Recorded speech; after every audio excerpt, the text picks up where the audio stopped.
Hi guys, welcome back to another video. I wanted to say this very quickly. If you guys hear any creaking sound while I'm reading this, that creaking sound you're hearing is actually my bed. I have a metal bed frame and also one of the springs is broken in my bed.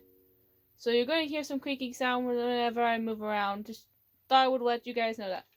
But today we are reading I May Be Insane, but Only for You. And we're going to be starting from chapter 6 and we're going to read to chapter 10 or 11, depending on how I really feel. But we're going to just go ahead and read them, and I hope you guys enjoy the video. Make sure to like, comment, subscribe, and make sure to ring that notification bell when you subscribe if you're new. Alright, let's just get down to it. Alright, start of the month. Matthew's point of view, December 14th. I have 1 month to decide whether or not to date Jacob. I have to decide carefully, look at all my options. I walked onto the school grounds and I saw Jacob leaning on a cherry blossom tree, and he had his eyes closed. His head lay on the tree while his tail dangled behind him.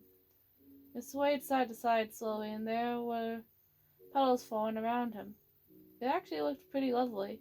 I snapped a picture of him, and I saved it out as my lock screen. It was a beautiful picture, but I don't think I have a crush on him.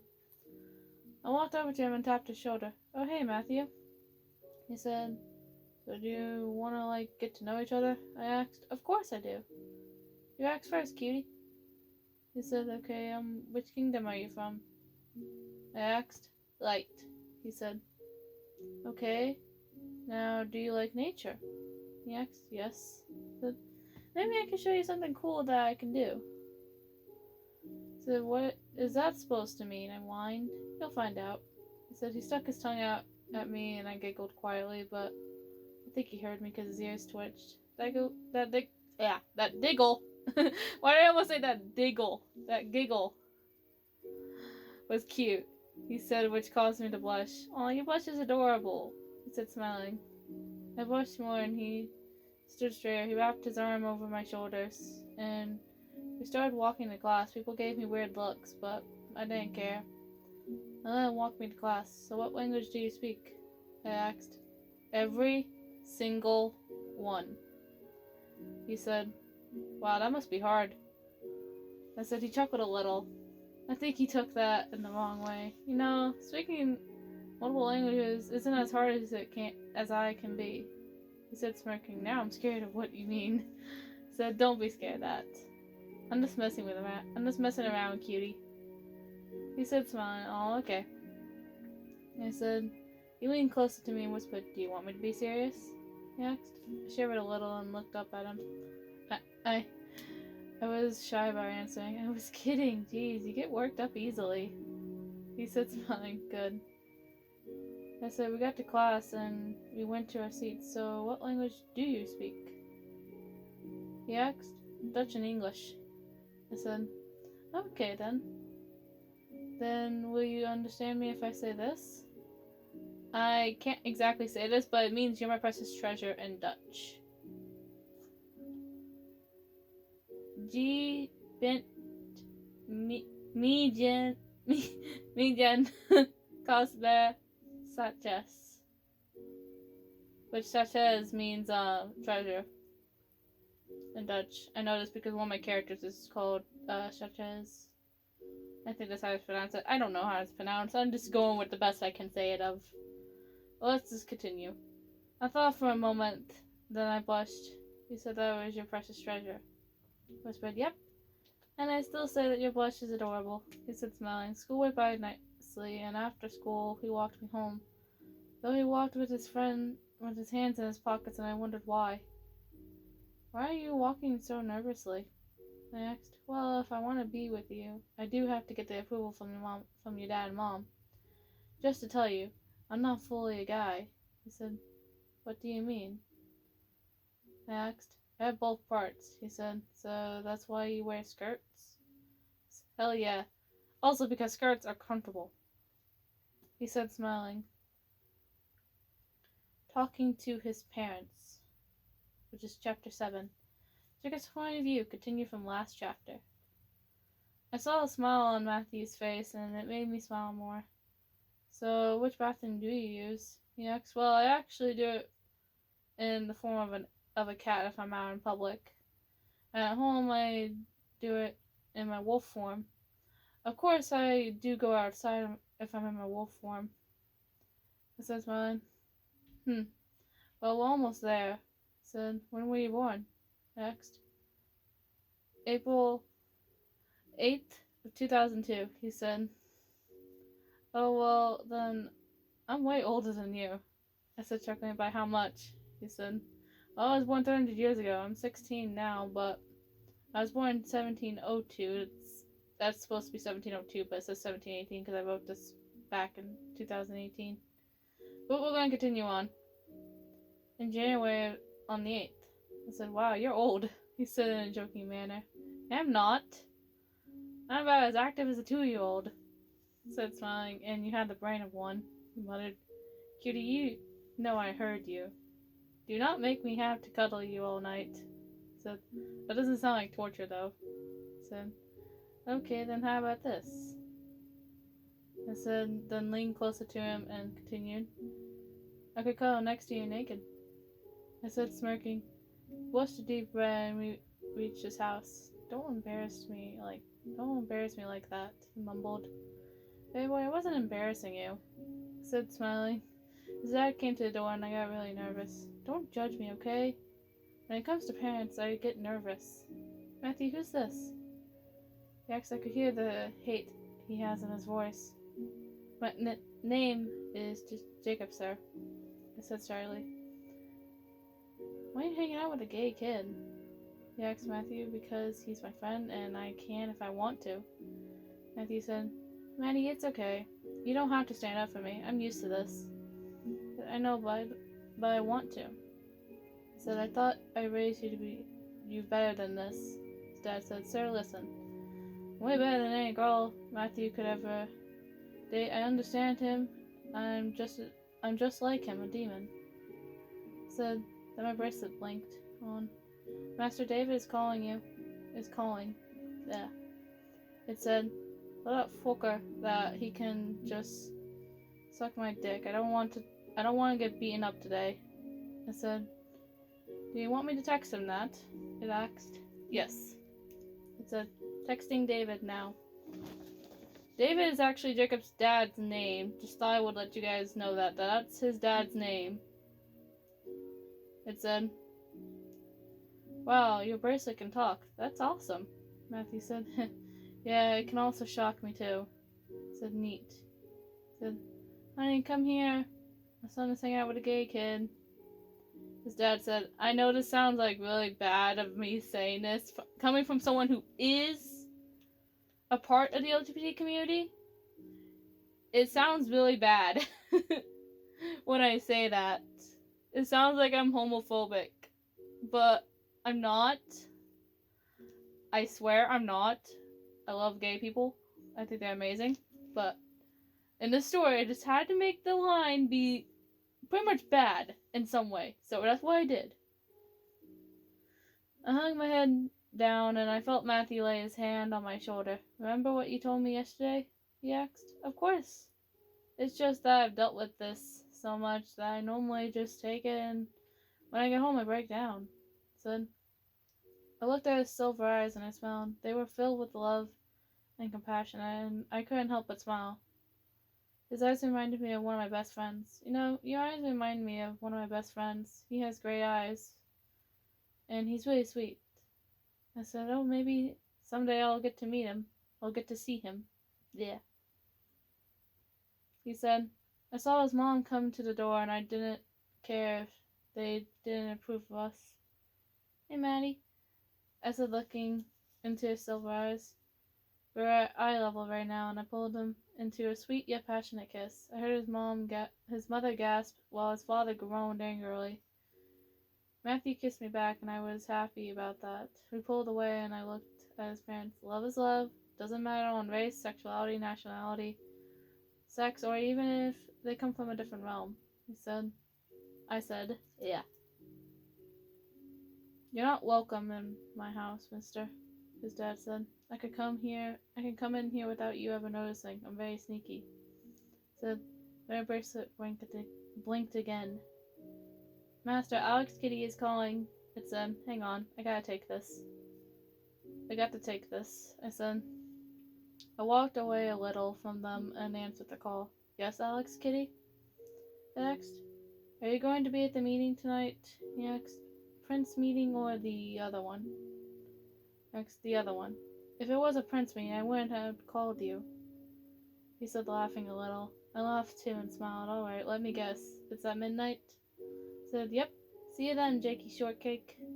He said, see ya. I said, then I ended the call and walked over to Matthew. Hey Kiwi, do you want to come with me to this meeting? I asked. Sure. He said, do I have to dress nice? He asked. I shook my head. No, what you got on right now is perfect. I can't purr, but that's literally that's what Jacob does. He decided to purr when he said perfect. That's what I had him do in the story, but let's just continue. I said, but I need to change. Meet me at Mark's house at 10.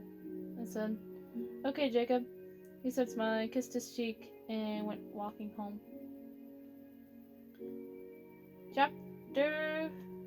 It's on to chapter 8. You're a leader of a gang. Alright. Jacob's point of view.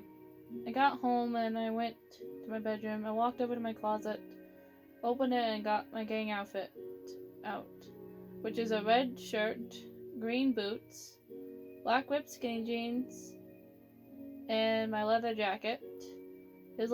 My leather jacket says on the back, Jakey Shortcake, which is my cute nickname.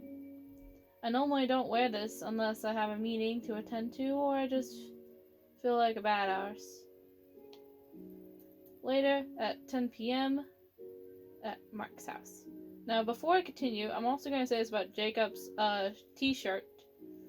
Jacob's shirt also says, it also says fucked up on his shirt because, well, it says get fucked, basically, because he is very strong, so he likes to say that a lot. But let's just continue on with the rest of the story. Alright, Matthew's point of view. I walked over to Mark's house and I saw 5 people in the front yard. I recognized one, which was Jacob, but who's the other 4? I walked up to them and Jacob smiled at me. Hey Maddie, this is Derek, Wilfred, Google, and Auntie. Derek, Wilfred, Google, and Auntie, this is Matthew. He said, smiling. Hey. I said, they smiled at me and I saw different nicknames on everyone's leather jacket. Derek said Darky Doo, Wilfred said Wilfie, Google said Happy Puppies, don't question that one. Jacob says Jakey Shortcake, and Auntie says Glitchbug. All the names were cute, and I can see why Jacob is called Jakey Shortcake. Jacob, the meeting is hell. Are you sure you want to take Matthew there? Dark X, Matty may have never been to hell, but he can go there. He is half demon anyway. Jacob said, someone needs to get to their demon form. Auntie said, motioning towards Jacob. I saw Jacob's skin turn purple, his ears turn black, and his hair cover his right eye. I forgot what it feels like to be this way. He said, his voice was so deep, like I couldn't even describe how deep it was. And now you're waking up. Someone said, then I woke up. Ending of the dream, which was chapter 4 to 8.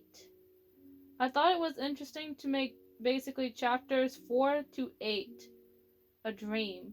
I just thought it was interesting to do that. I like it, and I hope you guys liked it too. But let's continue. I woke up in a hospital. What happened? I asked myself. You blacked out after you left my basement, I heard Mark say. I looked to my left and I saw Mark standing there.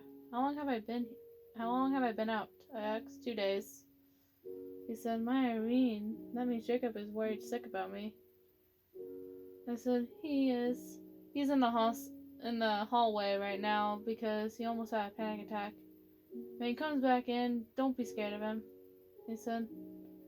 Then 10 minutes later, Jacob comes into the room. He saw me and I saw his eyes light up. He had a huge smile start to play across his face, and he walked over to me. Walked out of the room, and I looked into Jacob's crimson red eye. Matthew, you don't know how scared I was, he said. Then he leaned closer to me and hugged me. I almost lost you, he whispered. He cried a little, and I hugged him back, crying a little. Who knew that I would miss him so much, even if he creeped me out? You didn't lose me. I'm right here, Jakey Shortcake, he said. How do you know my gang name? He asked. Wait, you're a part of a gang and you're royalty? That's awesome, he said. Yeah, well, how do you know? He asked, smiling, looking into my eyes. You said it in the dream I had that you were a prince, and at the end of the dream you were going to a meeting. I said, well then, I'm just glad that Mijin Kosbe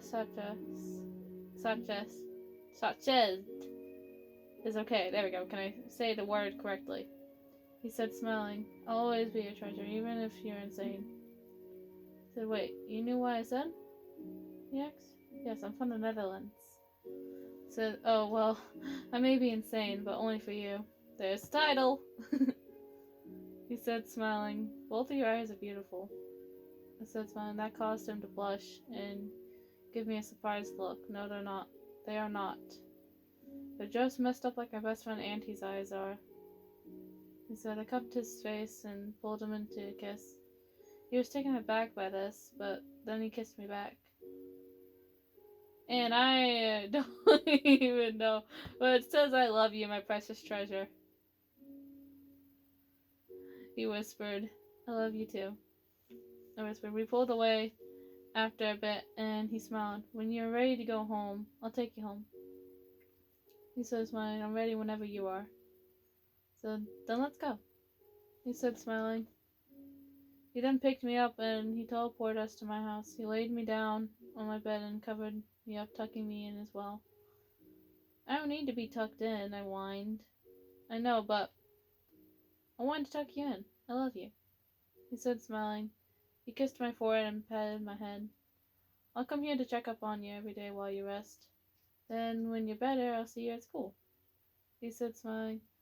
I'll see you when you come to visit, I said. Then he disappeared, and I laid there in my bed smiling. My mom and dad weren't home, and they didn't know about him. Good. I need to keep it that way. Alright. And now, we are on to chapter 9, which is called Better Now.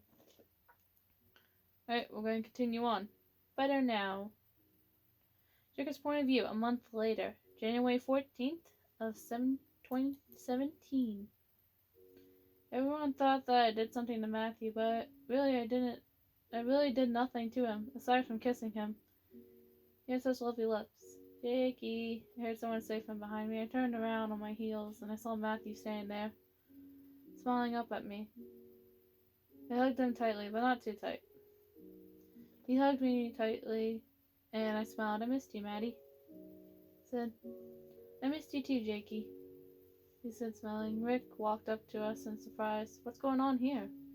Asked something that I'm glad about, he said. You're not the only one, cutie, Matthew said. I don't feel well. So switching from my demon voice to my normal voice, I laid my head on Matthew's shoulder and I whimpered. Go away, Dad, I said shakingly. Calm down, Jacob. Everything is okay. He won't hurt you, Matthew said behind my back. Maddie, you don't want to know what that man can do, I said. Then all I saw was darkness. I saw my father staring me down. I'm in my head and my dad brought me here. Leave me alone, David, I said. I started stepping backwards and then I tripped and fell. There is abuse here, so if you do not want to hear this, I basically recommend skipping time. So just skipping a little bit forward, that's all I recommend if you don't want to hear this. But if you do want to hear this, then just go along. It's not too immensely bad, but it's not as great as you would want to hear it. But let's just continue. Abuse. is what the little warning there is. I crawled backwards, getting away from him, and he grabbed me. I squirmed to get away, but to no avail. I was trapped. My dad hit me with a whip, and I whimpered. Then he pulled me off the ground and he threw me into one of the invisible walls. I fell to the ground and looked at my dad with tears in my eyes. Please just stop, David, I begged. My dad walked over to me and grabbed me by my hair. I yelped when then I squirmed to get free of his grip. Stop squirming, you useless worm, he said, smiling evilly. He found it amusing to abuse me, but I found it torturing. He had ripped off a good chunk of my hair, and then he threw me into a wall again. Then I saw the light from the school. I woke up, heavy breathing, gasping for breath. I rubbed my head. I felt a bruise and loss of hair I had. I rubbed my sides, and there were bruises there too, even on my arms and legs. You're awake. What happened? The nurse asked. I can't explain it to a Homo sapien, I said, looking away from her. Where's Matthew? I asked. Right now he's in class, she said. I need to see him. I said, all right, let me call your guys' teacher and tell him to send Matthew here. She said, thank you. So then she went to make the phone call, and I laid there in the bed, staring at the ceiling. You try to explain what happens, and no one believes you. How sad. My dad said inside my head, leave me the fuck alone, David, I growled. Okay, he'll be here in a minute or two, she said. Can me and him be alone? I asked. Sure. I'll be in the other nurse's office if you need me, she said. Then she left again, and Matthew walked in.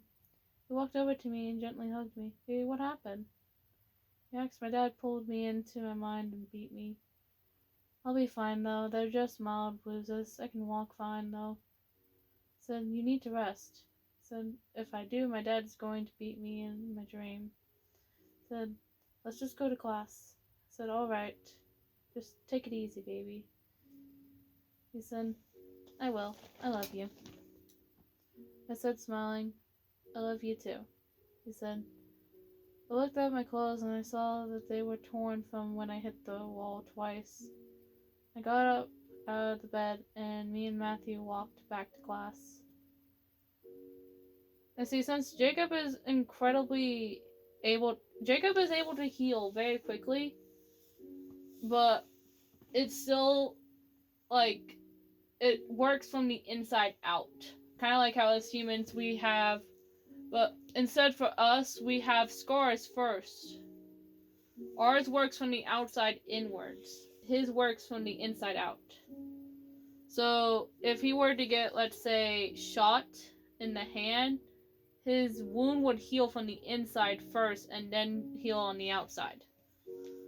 That's how it would work. That's how it works. Okay. Well, now we're on chapter 10, and this is going to be the last chapter that I'm going to be reading for today. But let's just continue. The rest of school. Matthew's point of view. Me and Jacob walked into class, and everyone stared at Jacob. People were whispering things about Jacob, and he looked down. Just shut the fuck up, he said loud and clear. Everyone shut up and just stared at each other. Listen, if I tried to explain what happened, no one would believe me. So then he froze, and everyone saw a 7-foot-tall, shadowy figure stand behind him, grabbing his wrist roughly. Did I fucking tell you? You could fucking leave. The man said, Dad, please, not here. Jacob said softly. That's his dad? Thought? Yeah, unfortunately, I'm his dad. His dad said, now, mistake. Let's go back to that place and have some more fun. His dad said, smiling evilly. No, I'm not going back into my mind so you can beat me. Jacob said, then how about I do this? His dad said. Then everyone saw Jacob get grabbed by his hair and lifted into the air. Put me down, Jacob shouted. He kicked his dad in the nuts, which made him drop Jacob, and Jacob grabbed him by his ear. Now I say go the fuck back to hell and be a stupid king there. Not here where you're known for being evil, said. Then his dad disappeared and Jacob leaned against the wall. See what I mean? said, yeah, but Jacob, come here. He said. Jacob walked over to me and I grabbed his collar and pulled him into a kiss. Everyone in the room gasped that I did this. Jacob wrapped his arms around my waist and I wrapped mine around his neck. We pulled away and he looked down at me. I saw tears forming in his eyes. Don't cry. It's okay. Everything will be okay, I promise. Sweated, wiping the tears away. Matthew, it isn't that easy. Not with David. He's stronger than he looks, just like I am, he said. He pulled away from the hug and looked away from me. I'm going to go deal with him. Talk to Dark, Auntie, or Alex if you want to learn anything about me, he said. Then he disappeared just like that. I ran out of the school and ran to Mark's house. When I got there, I was heavy breathing. Surprisingly, Dark answered the door. Oh, hey, you must be Matthew. I said, yes. I am. I need to talk to someone who knows Jacob. I wanted to learn some things about him. He went to deal with his dad, and he told me to seek out either you, Auntie, or Alex. I said, well, you definitely came to one of the right people. Now come in. I'll make you some tea and we can talk, Dark said. I nodded and he let me in. Then we went to the kitchen and I sat down at the table. Yeah, at the table. He made some green tea and gave me a cup. He sat the opposite of me and looked at me. So what do you want to know about Jakey? He asked. What makes him feel better when he's crying? Next, any kind of pet name or biting his neck, which is a weak spot of his. Said, okay, I'll remember that. Said. Then Jacob appeared beside me, covered in blood and bruises. What happened, baby? I asked. Beat the ever-loving shit out of my dad, he said. Then he picked me up and teleported us to his house, I think. He laid me down in his bed and went over to his closet. He pulled out a black shirt with a green skirt and black leggings. He changed into them and threw his dirty clothes into the laundry. He walked over to me and cuddled beside me. And that is the ending of chapter 10. I hope you all enjoyed this video. If you did, like I said in the beginning, make sure you like, comment, subscribe, and share this around. If you're new, subscribe and hit that notification bell because, you don't want to miss an upload of my videos. I am posting every day as possible as I can. And I'm recording these a day ahead so that I can be able to do other stuff and get more clips of like Call of Duty, GTA, Minecraft, whatever. Just get more clips of stuff and then I can post them on my channel. I thought I would let you guys know that. I love you all. Hope you have an amazing day. And you Outcast, you stay out and you guys stay weird and unique. Love you all.